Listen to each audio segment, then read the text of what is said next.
हाय जिग्नूस, क्या हालचाल। Welcome back to Gravity Circle, your YouTube channel जिस पर हम लोग पढ़ रहे हैं chemistry for JEE NEET and school exams यानी कि बोर्ड्स।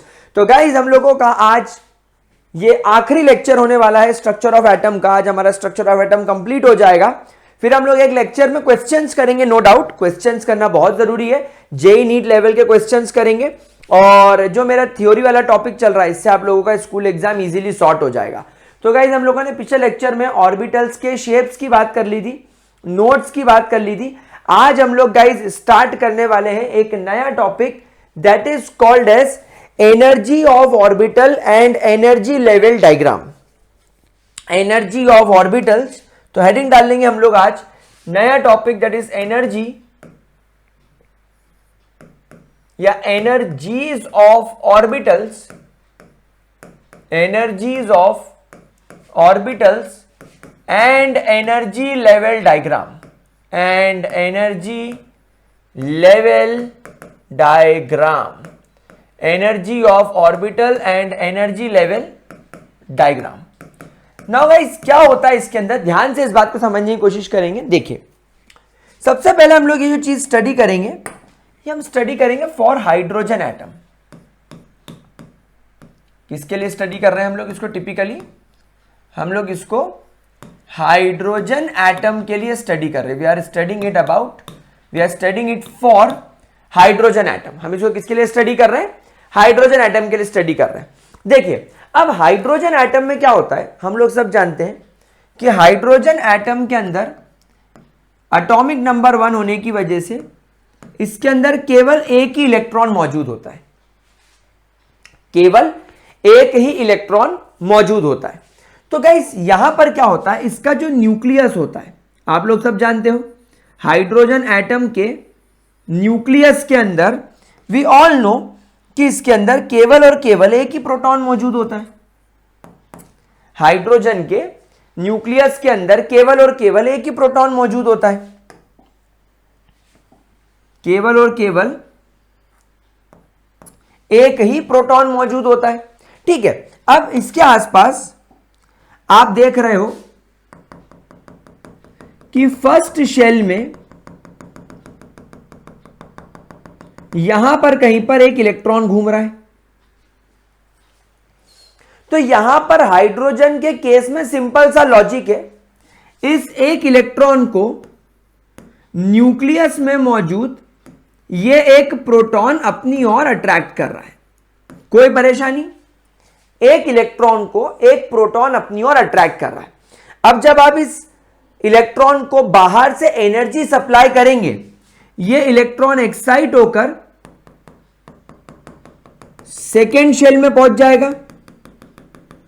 ये इलेक्ट्रॉन एक्साइट होकर अब सेकेंड शेल में पहुंच जाएगा। जब ये इलेक्ट्रॉन एक्साइट होकर यहां से हटकर, जब ये इलेक्ट्रॉन यहां से एक्साइट होकर सेकेंड शेल में आ जाएगा, तो गाइस सेकेंड शेल में आने के बाद भी क्या इस इलेक्ट्रॉन और इस प्रोटॉन के बीच में कुछ है? नहीं, केवल डिस्टेंस बढ़ गया है। पहले वो फर्स्ट शेल में था, अब वो उछलकर सेकेंड शेल में आ गया, तो केवल इलेक्ट्रॉन और न्यूक्लियस के बीच का गैप बढ़ गया है। बाकी सब कुछ कॉमन है, बाकी सब कुछ सेम है। यानी ये इलेक्ट्रॉन को अभी भी ये प्रोटॉन अपनी ओर अट्रैक्ट कर रहा है। इलेक्ट्रॉन यहां से यहां क्यों जंप किया? हमने बाहर से उसको एनर्जी सप्लाई करी। अब यहां पर सेकेंड शेल में आने के बाद आप लोग देखते हो कि यहां पर एक तुम्हारा 2s ऑर्बिटल होता है, एक 2px ऑर्बिटल होता है, एक 2py ऑर्बिटल होता है और एक 2pz ऑर्बिटल होता है। यानी सेकेंड शेल में आने के बाद आपके इस हाइड्रोजन के इलेक्ट्रॉन के पास में 1 2 3 और 4 ऑर्बिटल होते हैं। तो क्योंकि यहां पर एक अकेला इलेक्ट्रॉन है, इसकी जहां मर्जी हो वहां जाकर बैठे। आई रिपीट, इस इलेक्ट्रॉन की जहां मर्जी हो वहां जाकर बैठे। ये 2s में बैठ जाए कोई दिक्कत नहीं, 2px में बैठ जाए कोई दिक्कत नहीं, 2py में बैठ जाए कोई दिक्कत नहीं, 2pz में बैठ जाए कोई दिक्कत नहीं। क्यों? क्योंकि यहां पर केवल और केवल एक इलेक्ट्रॉन है। क्या ये चीज आप लोगों को समझ में आ रही है? तो अगर मैं हाइड्रोजन के लिए एक एनर्जी लेवल डायग्राम आपको बनाकर बताऊं, अगर मैं हाइड्रोजन के लिए आप लोगों को एक एनर्जी लेवल डायग्राम बनाकर बताऊं, तो यहां पर आप लोग देखेंगे कि मान लीजिए अभी इलेक्ट्रॉन आपका ये फर्स्ट शेल में है, ये मैं बनाता हूं सेकेंड शेल, ये मैं बनाता हूं थर्ड शेल। आप लोग सब जानते हैं energy is directly proportional to radius, जितना रेडियस बढ़ेगा आपके इलेक्ट्रॉन की एनर्जी बढ़ती जाएगी। तो यहां पर अगर मैं अभी फर्स्ट केस में इमेजिन करूं, यहां पर मेरे प्यारे बच्चों अगर मैं फर्स्ट केस में डिस्कस करूं और यहां पर अगर मैं लिखूं एनर्जी, और एनर्जी में यहां पर फर्स्ट शेल में डिस्कस करूं, तो यहां पर अगर मान लीजिए मेरा इलेक्ट्रॉन अभी 1s ऑर्बिटल में बैठा है, तो फर्स्ट शेल में केवल 1s ऑर्बिटल ही होगा। फर्स्ट केस में आप लोगों को यहां पर इलेक्ट्रॉन 1s ऑर्बिटल में देखने को मिलेगा, लेकिन जैसे ही इलेक्ट्रॉन यहां से एनर्जी अब्सॉर्ब करके एक्साइट होकर सेकेंड शेल में जाएगा, आप यहां पर क्या देखोगे कि सेकेंड शेल में 2s orbital, 2px orbital, 2py orbital और 2pz ऑर्बिटल, इन सब की एनर्जीज बराबर होंगी। यानी आपके हाइड्रोजन के एटम में जब इलेक्ट्रॉन फर्स्ट शेल से जंप करके सेकेंड शेल में जाएगा, तब आपका इलेक्ट्रॉन 2s, 2px, 2py और 2pz में से किसी में भी बैठ सकता है। यहां पर इन सभी ऑर्बिटल्स की एनर्जी इक्वल मानी जाएगी। अगर इलेक्ट्रॉन वहां से जंप करके मान लो थर्ड शेल में चला जाता है, इलेक्ट्रॉन यहां से जंप करके अगर थर्ड शेल में चला जाता है, तो 3s orbital, 3px orbital, 3py orbital, 3pz orbital, then तुम्हारा 3dxy, फिर तुम्हारा 3dyz, फिर तुम्हारा 3dzx, फिर तुम्हारा 3dx स्क्वायर y स्क्वायर और फिर तुम्हारा 3dz स्क्वायर, इन सभी की एनर्जी बराबर होगी। मतलब थर्ड शेल में हाइड्रोजन के एकमात्र इलेक्ट्रॉन को थर्ड शेल में जाने के बाद 1 2 3 4 5 6 7 8 और 9 ऑर्बिटल्स मिलेंगे, जिनकी सबकी एनर्जी बराबर होगी। उसकी जहां इच्छा होगी वहां जाकर बैठ जाएगा। क्यों? क्योंकि हाइड्रोजन में केवल और केवल एक इलेक्ट्रॉन है और वो एक इलेक्ट्रॉन फर्स्ट शेल में था। अब यहां से तुम उसको एनर्जी दोगे तो वो उछल के सेकेंड शेल में कहीं पे भी बैठ जाए, थर्ड शेल में कहीं पर बैठ जाए, उसको कोई बाउंडेशन, कोई ऑब्लिगेशन नहीं है। क्या ये चीज क्लियर हो गई मेरे प्यारे बच्चों? क्या आप लोगों को कोई भी परेशानी? इसीलिए नील बोर का मॉडल बड़ा ही इजी और बड़ा ही सिंपली और केवल हाइड्रोजन पर बेस्ड था, क्योंकि हाइड्रोजन के पास में केवल और केवल एक इलेक्ट्रॉन था। नील बोर अपने हाइड्रोजन को एनर्जी देकर एक्साइट करते थे, वो सेकेंड शेल में चला जाता था, लेकिन वो ये नहीं समझ पा रहे थे कि वो सेकेंड शेल के कौन से ऑर्बिटल में जा रहा था, क्योंकि हाइड्रोजन एटम के लिए तो सारे ही ऑर्बिटल की एनर्जीज बराबर होती है। क्या ये बात समझ में आ गई? अच्छा, यहां पर स्टार बनाकर हम लोग एक बहुत इंपॉर्टेंट वर्ड लिखेंगे, that is degenerated orbitals. Degenerated orbitals. Now what do you mean bye degenerated orbitals मेरे प्यारे बच्चों? डीजेनरेटेड ऑर्बिटल्स का मतलब क्या होता है मेरे प्यारे बच्चों? Degenerated orbitals are those orbitals that have equal energies, degenerated orbitals वो ऑर्बिटल्स होते हैं मेरे प्यारे बच्चों जिनकी सेम या इक्वल एनर्जी होती है। जैसे यहां पर अब आप देखो, यहां पर आपका 2s, 2px, 2py और 2pz, ये सभी आपके डीजेनरेटेड ऑर्बिटल्स कहलाएंगे। उसके बाद आप यहां देखो, ये देखो, ये सारे के सारे ऑर्बिटल्स 9 के 9 ऑर्बिटल्स की एनर्जी सेम है, तो ये भी आपके डीजेनरेटेड ऑर्बिटल्स कहलाएंगे। लेकिन अगर आपसे कोई पूछे यहां पर कि 1s ऑर्बिटल और 2s ऑर्बिटल, क्या ये दोनों एक दूसरे के साथ में डीजेनरेटेड ऑर्बिटल्स कहलाएंगे? तो आप बोलेंगे नहीं, 1s ऑर्बिटल की एनर्जी कम है। देखो एनर्जी स्केल पर ये 1s ऑर्बिटल यहां पर आ रहा है, लेकिन 2s ऑर्बिटल यहां आ रहा है, तो इन दोनों की एनर्जी में डिफरेंस है। हाँ, लेकिन 2s, 2px, 2py, 2pz ये सब इक्वल एनर्जी वाले हैं। क्या ये चीज समझ में आ गई मेरे प्यारे बच्चों को? क्या ये चीज मेरे प्यारे बच्चों को समझ में आ गई? तो अगर आपसे कोई पूछता है कि हाइड्रोजन एटम के अंदर आपके इलेक्ट्रॉन्स, जो कि एकमात्र इलेक्ट्रॉन है, जब फर्स्ट शेल से एक्साइट होकर सेकेंड शेल पे जाता है तो वो कौन से ऑर्बिटल में बैठेगा? आप बोलोगे किसी में भी बैठ सकता है। क्यों किसी में भी बैठ सकता है? क्योंकि सारे ऑर्बिटल्स डीजनरेटेड होते हैं। डीजनरेटेड का मतलब सारे ऑर्बिटल्स की एनर्जी बराबर होती है। अब सवाल आता है सारे ऑर्बिटल्स की एनर्जी बराबर क्यों होती है? क्योंकि आप बोलेंगे हाइड्रोजन के अंदर केवल एक इलेक्ट्रॉन है और उस एक इलेक्ट्रॉन पर केवल और केवल एक प्रोटॉन का बस चल रहा है, यानी प्रोटॉन इस एक इलेक्ट्रॉन को अट्रैक्ट कर रहा है। एक इलेक्ट्रॉन और एक प्रोटॉन के बीच में अच्छा खासा अट्रैक्शन है। क्या यह चीज क्लियर हो गई? अब हम लोग आगे बढ़ते हैं हाइड्रोजन एटम के बाद में for multi electron atoms. For multi electron atoms, यानी अब हम लोग हाइड्रोजन एटम की जगह अब हम लोग शुरू करने वाले हैं मल्टी इलेक्ट्रॉन एटम के बारे में बात करना। Multi electron atom. Now guys, multi electron atom के बारे में बात करने से पहले एक छोटी सी बात हम लोग समझने की कोशिश करते हैं। Let's take an example of sodium. हम लोग यहां पर एक सोडियम का एग्जांपल लेकर समझने की कोशिश करते हैं इस चीज को। गाइस, जब आप सोडियम के एटम को देखते हो, जब आप लोग सोडियम के एटम को देखते हो तो सोडियम के एटम के अंदर आपको टोटल 11 प्रोटॉन दिखते हैं न्यूक्लियस के अंदर। सोडियम के न्यूक्लियस के अंदर आप लोगों को टोटल एटॉमिक नंबर 11 होने की वजह से 11 प्रोटॉन्स दिखाई देते हैं। 11 प्रोटॉन्स दिखाई देते हैं। नाउ जब हम लोग हमारे फर्स्ट शेल की बात करते हैं तो हम लोग सब जानते हैं फर्स्ट शेल के अंदर केवल और केवल 1s ऑर्बिटल नजर आता है। फर्स्ट शेल के अंदर हमें केवल और केवल 1s ऑर्बिटल नजर आता है एंड 1s ऑर्बिटल के अंदर आपको 2 इलेक्ट्रॉन नजर आ सकते हैं मैक्सिमम। मैंने आपको सिखाया था ना, एक ऑर्बिटल में मैक्सिमम 2 इलेक्ट्रॉन हो सकते हैं। फिर हम लोग बात करते हैं हमारे सोडियम के सेकेंड शेल की। सोडियम के सेकेंड शेल के अंदर आप लोगों को यहां पर एक ऑर्बिटल 2s नजर आता है, फिर आपको 2px नजर आता है, फिर आपको 2py नजर आता है और फिर आपको 2pz नजर आता है। इन सबको मिलाकर 2 इलेक्ट्रॉन 2s में, 2 इलेक्ट्रॉन 2px में, 2 इलेक्ट्रॉन 2py में और 2 इलेक्ट्रॉन 2pz में। तो यहां पर कुल मिलाकर 8 इलेक्ट्रॉन्स आपके सेकेंड शेल में हो गए।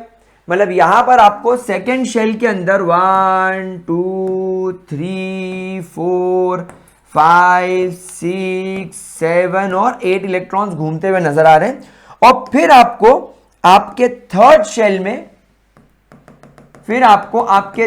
शेल में केवल और केवल एक इलेक्ट्रॉन नजर आता है। थर्ड शेल के 3s ऑर्बिटल में आपको एक इलेक्ट्रॉन यहां पर घूमता हुआ नजर आता है। अब यहां पर गाइस प्रॉब्लम क्या है, मेरी बात समझने की कोशिश करना। मल्टी इलेक्ट्रॉन एटम्स के अंदर एक से ज्यादा इलेक्ट्रॉन हो गए और न्यूक्लियस में एक से ज्यादा प्रोटॉन हो गए। तो अब आप यहां पर देखो कि ये जो 1s ऑर्बिटल है, 1s ऑर्बिटल के 2 इलेक्ट्रॉन्स, 1s ऑर्बिटल के 2 इलेक्ट्रॉन्स और ये न्यूक्लियस के बीच में हाल फिलहाल में कोई नहीं है। मतलब 1s ऑर्बिटल के इलेक्ट्रॉन और न्यूक्लियस के बीच में कुछ नहीं है। लेकिन अगर मैं 2s ऑर्बिटल के इलेक्ट्रॉन्स को कंसीडर करूं तो यहां पर आपके 2s ऑर्बिटल के इलेक्ट्रॉन और आपके न्यूक्लियस के बीच में ये फर्स्ट शेल के इलेक्ट्रॉन्स आ गए। यानी अब तुम्हारे न्यूक्लियस और सेकेंड शेल के इलेक्ट्रॉन्स के बीच में, न्यूक्लियस और सेकेंड शेल के इलेक्ट्रॉन के बीच में फर्स्ट शेल के इलेक्ट्रॉन्स आ गए। और आप लोग सब जानते हैं ये इलेक्ट्रॉन है नेगेटिवली चार्ज और सेकेंड शेल के भी सारे इलेक्ट्रॉन्स है नेगेटिवली चार्ज। तो अब यहां पर तुम्हारा न्यूक्लियस इस सेकेंड शेल के इलेक्ट्रॉन को पूरी ताकत से अपनी ओर अट्रैक्ट करने की कोशिश तो कर रहा होगा, लेकिन बीच में फर्स्ट शेल के इलेक्ट्रॉन जो कि सिमिलर चार्ज के हैं, उन्होंने न्यूक्लियस को स्क्रीन कर दिया, उन्होंने न्यूक्लियस को पूरी तरीके से कैप्चर कर लिया, उन्होंने न्यूक्लियस को पूरी तरीके से कवर कर लिया। अब क्या हुआ, न्यूक्लियस ऑलरेडी एक लेयर ऑफ इलेक्ट्रॉन से कवर्ड है, न्यूक्लियस ऑलरेडी एक शेल से जो इलेक्ट्रॉन से भरा हुआ है उससे कवर्ड है। तो अब वो चाहकर भी जितनी ताकत से सेकेंड शेल के इलेक्ट्रॉन को खींच सकता था अब नहीं खींच पा रहा है।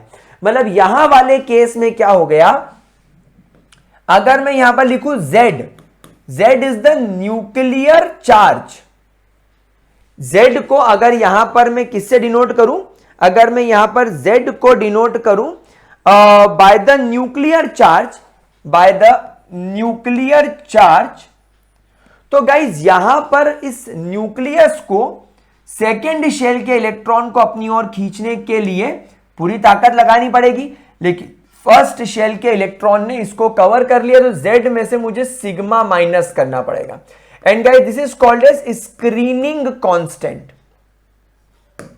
इसे क्या बोला जाता है, इसे बोला जाता है screening constant. What do you mean by screening constant, या यहां पर मैं आपको एक स्टार बनाकर वर्ड सिखाऊंगा, that is screening effect. What do you mean by screening effect sir, screening effect का मतलब क्या होता है, देखो स्क्रीनिंग इफेक्ट का मतलब होता है that the inner orbital electrons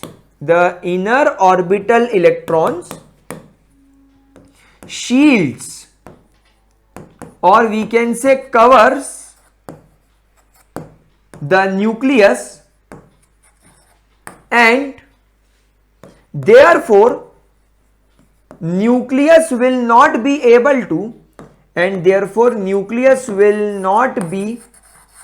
able to attract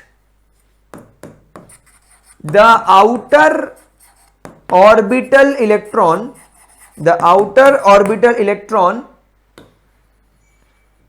with its full efficiency,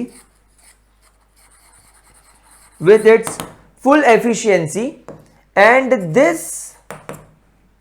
is called as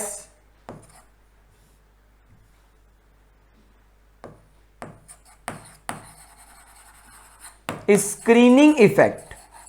यानी यहां पर स्क्रीन कर दिया गया, फर्स्ट शेल के इलेक्ट्रॉन्स द्वारा न्यूक्लियस को स्क्रीन कर दिया गया, इस वजह से न्यूक्लियस अब इसके कंट्रोल में आ चुका है, यानी इससे कवर हो चुका है, तो अब वो सेकेंड शेल के इलेक्ट्रॉन को उतने अच्छे तरीके से अपनी ओर अट्रैक्ट नहीं कर पाएगा। तो न्यूक्लियस के पास में जितनी ताकत थी इलेक्ट्रॉन्स को अपनी ओर खींचने की, उसमें थोड़ी सी कमी आ गई, क्योंकि फर्स्ट शेल के इलेक्ट्रॉन ने न्यूक्लियस को कवर कर लिया। तो अब न्यूक्लियस के पास में जो रिमेनिंग पावर बच रही है, ऐसा नहीं कि न्यूक्लियस की पावर खत्म हो गई इलेक्ट्रॉन्स को खींचने की, नहीं, अगर ऐसा होता तो फिर तो एटम स्टेबल ही नहीं होता, फिर तो कोई भी इलेक्ट्रॉन न्यूक्लियस की तरफ अट्रैक्टेड ही नहीं होता। तो ऐसा नहीं है, nuclear charge minus screening effect के बाद भी आपके पास में Z इफेक्टिव बचता है, that is called as effective nuclear charge. इसे क्या बोला जाता है, इसे बोला जाता है इफेक्टिव न्यूक्लियर चार्ज, यानी कि आपके न्यूक्लियस के पास में बची हुई power to attract the electron. Screening constant हटा देने के बाद न्यूक्लियस के टोटल पावर में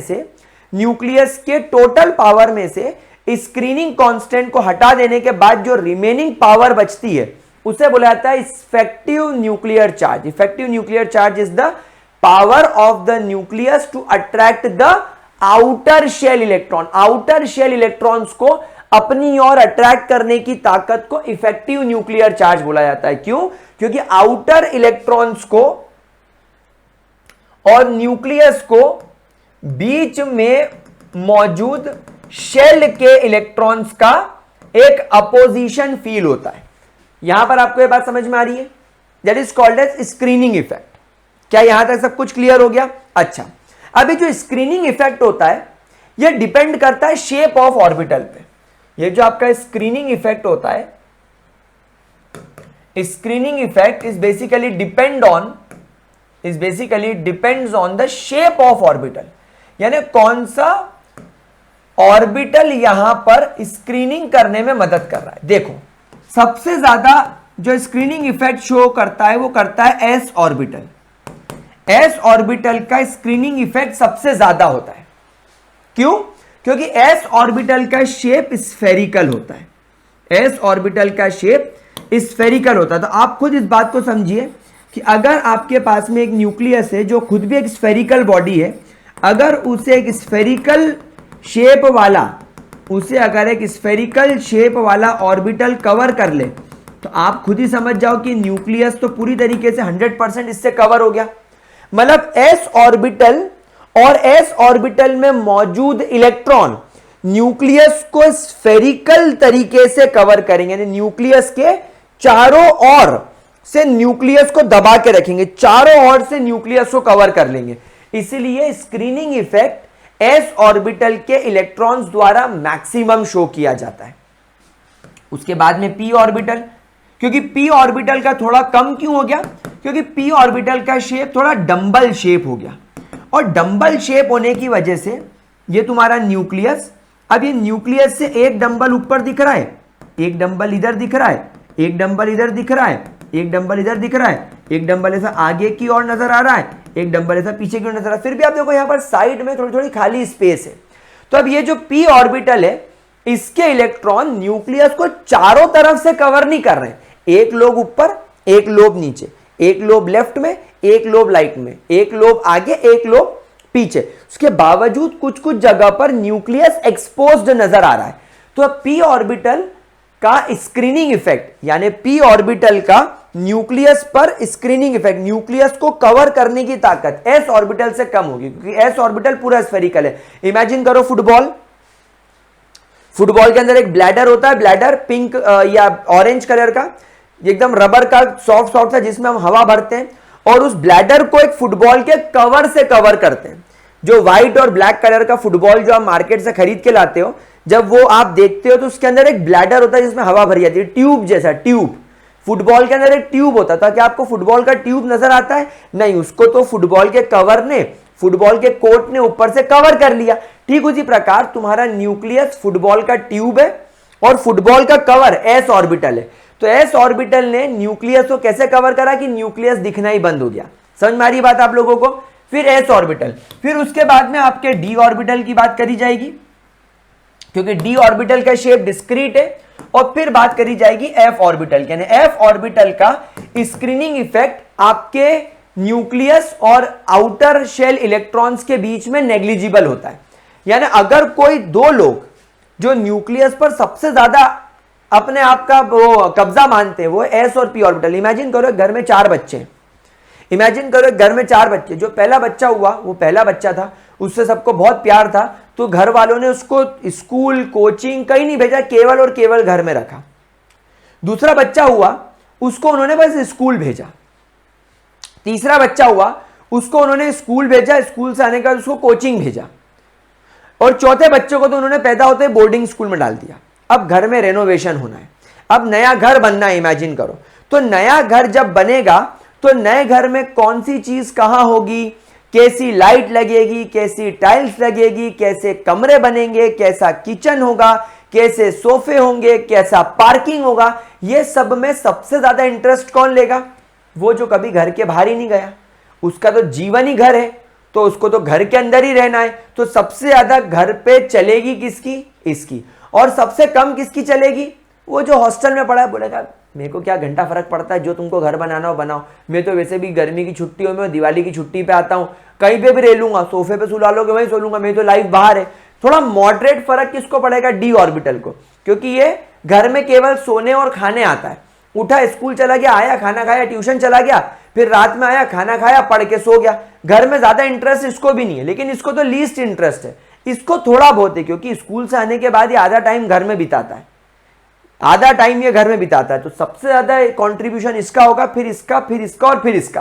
ठीक उसी प्रकार न्यूक्लियस में according to shape, S orbital का शेप स्फेरिकल होने की वजह से ये न्यूक्लियस को अपना मानता है, ये बोलता है इस न्यूक्लियस पर केवल मेरा हक है, क्योंकि ये स्फेरिकल शेप का है। तो न्यूक्लियस को सबसे ज्यादा स्क्रीन अगर कोई करता है, न्यूक्लियस को सबसे ज्यादा अगर कोई कवर करता है, तो वह एस ऑर्बिटल, यानी जितने ज्यादा एस ऑर्बिटल होंगे उतना ज्यादा स्क्रीन हो जाएगा न्यूक्लियस, और उतना ज्यादा कम रिपल्शन हो जाएगा आउटर शेल के इलेक्ट्रॉन पर, और एफ ऑर्बिटल का कंट्रीब्यूशन इसमें सबसे कम रहता है। क्या बात समझ में आई मेरे प्यारे बच्चों को? क्या बात समझ में आ गई? तो ये तुम्हारा स्क्रीनिंग इफेक्ट हो गया। अच्छा, यही वाला जो सेम चीज है, सबसे ज्यादा attraction of nucleus on electron, यानी कौन से ऑर्बिटल के इलेक्ट्रॉन्स न्यूक्लियस के द्वारा सबसे ज्यादा अट्रैक्शन फील करेंगे? तो ऑब्वियसली एस ऑर्बिटल के इलेक्ट्रॉन्स जो होंगे, वो सबसे ज्यादा रिपल्शन अट्रैक्शन फील करेंगे, क्योंकि न्यूक्लियस के सबसे ज्यादा नजदीक, न्यूक्लियस को सबसे ज्यादा कवर उन्हीं ने किया है, फिर पी ऑर्बिटल के, फिर डी ऑर्बिटल के, और फिर एफ ऑर्बिटल के। क्या ये चीज समझ में आ गई? अच्छा, एक बात और, अब अगर मैं यहां पर बात करूं एनर्जी की, एनर्जीज की, तो गाइस एक बात बताओ, जो न्यूक्लियस से सबसे ज्यादा अट्रैक्टेड है, उसकी एनर्जी सबसे कम होगी। तो यहां पर एस ऑर्बिटल के इलेक्ट्रॉन्स की एनर्जी सबसे कम मानी जाती है, फिर उससे ज्यादा एनर्जी पी ऑर्बिटल के इलेक्ट्रॉन्स की, फिर डी ऑर्बिटल के इलेक्ट्रॉन्स की, और फिर एफ ऑर्बिटल के इलेक्ट्रॉन्स की। तो ये इसका एनर्जी चार्ट हो गया, ये इसका attraction of nucleus on electron वाला चार्ट हो गया, और ये स्क्रीनिंग इफेक्ट वाला चार्ट हो गया। तो गाइस ये तीन चीजें आप लोगों को बहुत ज्यादा अच्छे तरीके से ध्यान रखनी है। क्या यहां तक ये चीज क्लियर हो गई? तो गाइस इससे हमें क्या समझ में आया? कि आपके ऑर्बिटल की एनर्जी उनके शेप पर भी डिपेंड करती है। तो यहां पर हम एक स्टार बनाकर पॉइंट लिखेंगे कि हमने इतनी सारी जो बातें करी, इसका सेंस क्या निकला? इसका सेंस ये निकला कि sir, in multi electron atoms, the energies of the orbitals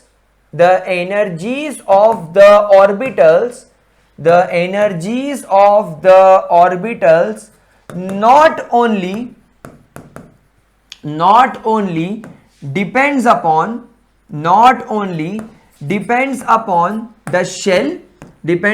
the shell, shell is denoted by n, यानी प्रिंसिपल क्वांटम नंबर, यानी आपकी एनर्जी ऑफ द शेल केवल प्रिंसिपल क्वांटम नंबर पर डिपेंड नहीं करता, जैसा कि हमने हाइड्रोजन में देखा था।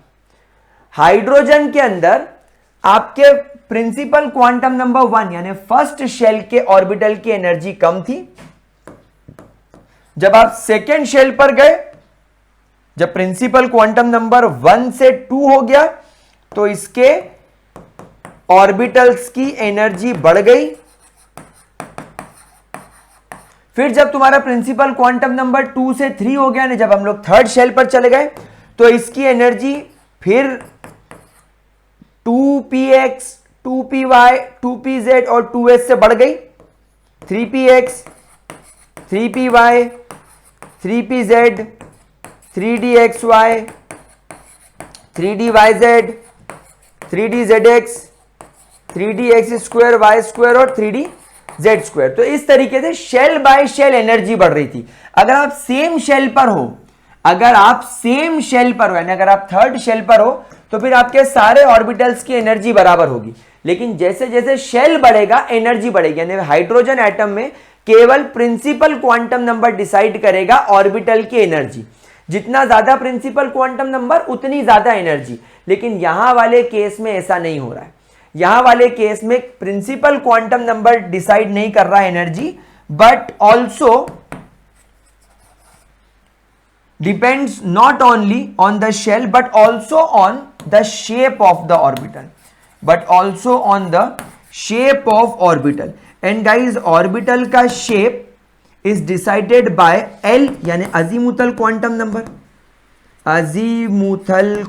नंबर। याद करो, अजीमुथल क्वांटम नंबर अगर L की वैल्यू 0 होती है, मतलब हम हमेशा बात करते हैं कि आप लोग S सब शेल के S ऑर्बिटल की बात कर रहे हो, हाँ या ना। L की वैल्यू जब 1 होती है तो आप लोग P सब शेल की बात करते हो, और P सब शेल के अंदर -1, 0 और +1 से ये px, py और pz ऑर्बिटल की बात करते हो। px x एक्सिस पर होता है, py y एक्सिस पर होता है, pz z एक्सिस पर होता है। ये हम निकालते कि नहीं? तो अजीमुथल क्वांटम नंबर तुम्हारा क्या निकालता है? शेप ऑफ द ऑर्बिटल पता लगाने में भी मदद करता है। सो देयरफॉर यहां पर आपके सामने आ गया एक नया रूल, स्टार बना के लिखेंगे, that is bore and Bury rule. Bore and Bury rule. तो guys bore and Bury rule क्या बोलता है कि अगर आपको किसी भी ऑर्बिटल की एनर्जी पता लगानी हो, अगर आपको किसी भी ऑर्बिटल की एनर्जी पता लगानी हो तो एनर्जी ऑफ द ऑर्बिटल निकालने का सबसे बेस्ट तरीका है n+l, यानी आप उसके प्रिंसिपल क्वांटम नंबर और अजीमुथल क्वांटम नंबर का सम कर दो। प्रिंसिपल क्वांटम नंबर और अजीमुथल क्वांटम नंबर का सम कर दो, इससे आप लोगों को मिल जाएगा किसी भी ऑर्बिटल का एनर्जी। चलिए अब हम लोग यहां पर एक एनर्जी कर्व बनाते हुए बोर एंड बरी रूल का इस्तेमाल करेंगे। चलिए यहां पर जब मैं फर्स्ट शेल में होता हूं,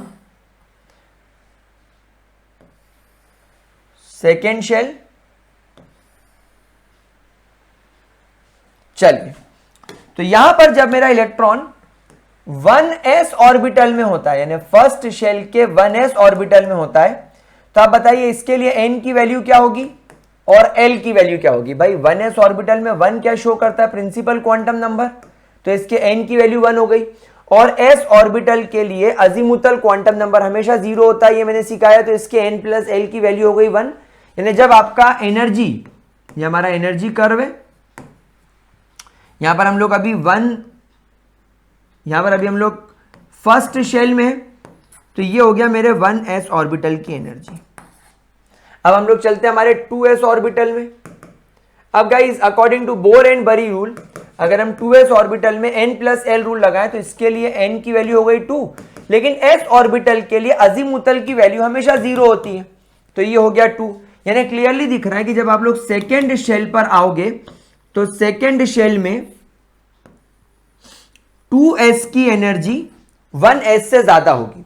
लेकिन जब आप लोग यहां पर 2px, 2py और 2pz ऑर्बिटल्स की बात करोगे तो गाइज एक बात बताओ, ये भी 2 है, ये भी 2 है, ये भी 2 है, इन तीनों के लिए प्रिंसिपल क्वांटम नंबर की वैल्यू तो 2 हो गई, लेकिन बेटा px ऑर्बिटल हो, py ऑर्बिटल हो या pz ऑर्बिटल हो, हमने एक बात हमेशा ध्यान रखी है कि जिस प्रकार s ऑर्बिटल के लिए अजीमुथल क्वांटम नंबर की वैल्यू 0 होती है, p ऑर्बिटल्स के लिए अजीमुथल क्वांटम नंबर की वैल्यू 1 होती है, तो इसकी वैल्यू हो जाएगी 3। भले ही वो 2px हो, 2py हो या 2pz हो, इसका मतलब है कि आपके 2px, 2py और 2pz की एनर्जी 2s ऑर्बिटल से ज्यादा होगी। तो हम यहां पे लिखेंगे 2px, 2py और 2pz। तो यहां पर अब आपने क्या देखा कि मल्टी इलेक्ट्रॉन एटम्स के अंदर 1s से ज्यादा एनर्जी 2s की होती है और 2s से ज्यादा एनर्जी 2px, 2py और 2pz की होती है। क्या ये बात समझ में आई मेरे प्यारे बच्चों को बात? अच्छा, यहां पर अभी आप एक बात फिर ऑब्जर्व कर रहे हो कि even in multi electron atoms, even in multi electron atoms के बाद भी ये डीजेनरेटेड ऑर्बिटल होता है। यानी यहां पर 2s ऑर्बिटल की एनर्जी कम हो गई 2px, 2py और 2pz से, तो अब 2s ऑर्बिटल डीजेनरेटेड नहीं कहलाएगा, लेकिन 2px, 2py, 2pz की एनर्जी अभी भी बराबर है, इसलिए ये डीजेनरेटेड कहलाएगा। क्योंकि आप लोग हमेशा ध्यान रखना, p ऑर्बिटल कोई सा भी हो, px हो, py हो या pz हो, इसके लिए अजीमुथल क्वांटम नंबर की वैल्यू हमेशा 1 होगी। इसके लिए अजीमुथल क्वांटम नंबर की वैल्यू हमेशा 1 होगी। ठीक है, चलिए इसके बाद हम लोग एक काम करते हैं, थर्ड शेल पर चलते हैं। 1, 2 और 3। हम लोग जानते हैं थर्ड शेल पर 3 सबशेल्स होते हैं। तो मैंने 3 सबशेल की 3 लाइन बना दी। अब यहां पर आप देखिए 3s, यहां पर 3s ऑर्बिटल के लिए तुम्हारे n की वैल्यू हो गई 3 और s ऑर्बिटल की वैल्यू हो गई 0, तो यहां पर सम आ गया 3। तो सर इसका मतलब कि क्या 3s ऑर्बिटल जिसके n प्लस l की वैल्यू 3 आ रही है और आपका 2px 2py और 2pz ऑर्बिटल इसके भी n प्लस l की वैल्यू 3 आ रही थी, तो क्या इन दोनों की वैल्यू, क्या इन दोनों की एनर्जी बराबर हो गई? तो यहां पर आप लोग स्टार बनाकर नोट करेंगे एक important point, that if for two orbitals, if for two orbitals n plus l value is same, n plus l value is same, then we prefer n to obtain energy. We prefer n to obtain energy. That is, if n plus l value for two orbitals, if n plus l value for two orbitals are same, but one of them have greater value for n, या greater value of n, then it will have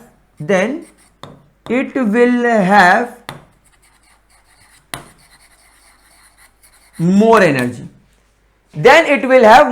तो यहां पर अगर मैं example लूं कि मेरे पास में 2px के n प्लस l की वैल्यू हो रही है 2 प्लस 1 यानी कि 3, 2py के n प्लस l की वैल्यू अगेन 2 प्लस 1 3 हो रही है, 2pz इसके n प्लस l की वैल्यू अगेन 2 प्लस 1 के हिसाब से 3 हो रही है, और 3s इसके n प्लस l की वैल्यू 3 प्लस 0 के हिसाब से हो रही है 3। क्या ये तीनों चीजें समझ में आई? अब यहां पर आपसे पूछा गया है कि भैया एनर्जी ज्यादा किसकी होगी, तो मैं देखूंगा px n प्लस l की वैल्यू बराबर, py n प्लस l की वैल्यू बराबर, pz n प्लस l की वैल्यू बराबर। अब मैं देखूंगा कि इन तीनों के n प्लस l की वैल्यू बराबर है, तो अब तीनों का प्रिंसिपल क्वांटम नंबर, इन तीनों का प्रिंसिपल क्वांटम नंबर क्या है? क्या किसी का प्रिंसिपल क्वांटम नंबर ज्यादा है, तो मैं देखूंगा इसका प्रिंसिपल क्वांटम नंबर 2, इसका भी 2 और इसका भी 2। बोलूंगा अरे यार, मतलब यहां पर तीनों का n प्लस l भी बराबर है, यहां पर तीनों का n प्लस l भी बराबर है और n भी बराबर है, यानी यहां पर n plus l and n both are same. तो ये कंडीशन में आपको डीजेनरेटेड ऑर्बिटल्स मिलेंगे, ये कंडीशन में आपको डीजेनरेटेड ऑर्बिटल्स मिलेंगे, यानी यहां पर आप लोग 2px is equal to 2py is equal to 2pz का काम करोगे। लेकिन जैसे ही मैं 3s ऑर्बिटल पर नजर फिराता हूं, n प्लस l की वैल्यू तो इसकी भी 3 है, लेकिन जो n है वो इसका ज्यादा है, इन तीनों के मुकाबले। इसका भी 2 था, इसका भी 2 था, इसका भी 2 था, इसका 3 बड़ा है। इसका मतलब 3s ऑर्बिटल की एनर्जी इन तीनों से ज्यादा होगी। समझ में आई बात? तो यहां वाले केस में आपके 3s ऑर्बिटल की एनर्जी हम 2s 2px 2py और 2pz से ज्यादा रखेंगे। फिर यहां पर आ जाएगा आपका 3px 3py और 3pz। तो इन तीनों के लिए n प्लस l की वैल्यू क्या चलेगी? इन तीनों के लिए n की वैल्यू तो 3 है और p ऑर्बिटल के लिए अजीमुथल हमेशा 1 होता है, तो वैल्यू हो गई 4, मतलब 3px 3py और 3pz की एनर्जी ज्यादा हो गई। मैं 3s यहां बना देता हूं ताकि मेरे को लिखने की जगह मिल जाए। 3px 3py और 3pz। क्या ये चीज समझ में आ रही प्यारे बच्चों को? अच्छा, इसके बाद आपका आता है 3d xy 3d yz 3d zx 3d x square y square और 3d z स्क्वायर। इन सभी की एनर्जीज बराबर होती है, तो इन सभी के n प्लस l की वैल्यू क्या होगी भाई? इन सभी के लिए n की वैल्यू 3 होगी और d ऑर्बिटल के लिए अजीमुथल क्वांटम नंबर हो जाता है 2, तो 3 + 2 हो गया 5। तो यहां पर इसकी energy 3dxy 3dyz 3dzx 3dx2y2 3dz2 की वैल्यू ज्यादा हो जाएगी। तो क्या आपको एनर्जी लेवल डायग्राम समझ में आ गया प्यारे बच्चों? क्या आप लोगों को यहां पर एनर्जी लेवल डायग्राम समझ में आया? यस और नो मेरे प्यारे बच्चों। तो इस तरीके से आप लोग किसी भी ऑर्बिटल की एनर्जी पता लगा सकते हो। ठीक है, चलेगा इस ग्रेट। तो after studying the energy level diagram, अब हम लोग पूरी तरीके से मॉडल ऑफ एटम समझ चुके हैं, पूरी तरीके से हम लोग एनर्जीज ऑफ द ऑर्बिटल समझ चुके हैं। अब वक्त आ गया है इलेक्ट्रॉनिक कॉन्फ़िगरेशन करने का। इलेक्ट्रॉनिक कॉन्फ़िगरेशन हेडिंग डाल लीजिए आप लोग, इलेक्ट्रॉनिक कॉन्फ़िगरेशन। गाइस सबसे पहली और सबसे इंपॉर्टेंट बात कि ये इलेक्ट्रॉनिक कॉन्फ़िगरेशन होता क्या है। What is electronic configuration? बेटा electronic configuration is nothing but the filling of electron in the various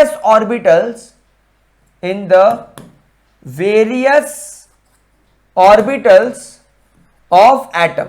एक एटम के अलग अलग ऑर्बिटल में इलेक्ट्रॉन्स को रखने की प्रोसेस को इलेक्ट्रॉनिक कॉन्फ़िगरेशन बोला जाता है। ठीक है, अब इलेक्ट्रॉनिक कॉन्फ़िगरेशन पढ़ने से पहले हमको इलेक्ट्रॉनिक कॉन्फ़िगरेशन लिखने के कुछ रूल्स समझने पड़ते थे। रूल्स फॉर राइटिंग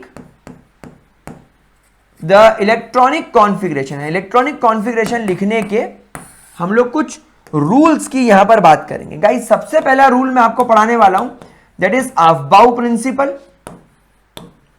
सबसे पहले हम लोग स्टडी करेंगे अफबाउ प्रिंसिपल, दूसरा हम लोग स्टडी करेंगे हुन्स रूल, और तीसरा हम लोग स्टडी करेंगे पॉलीस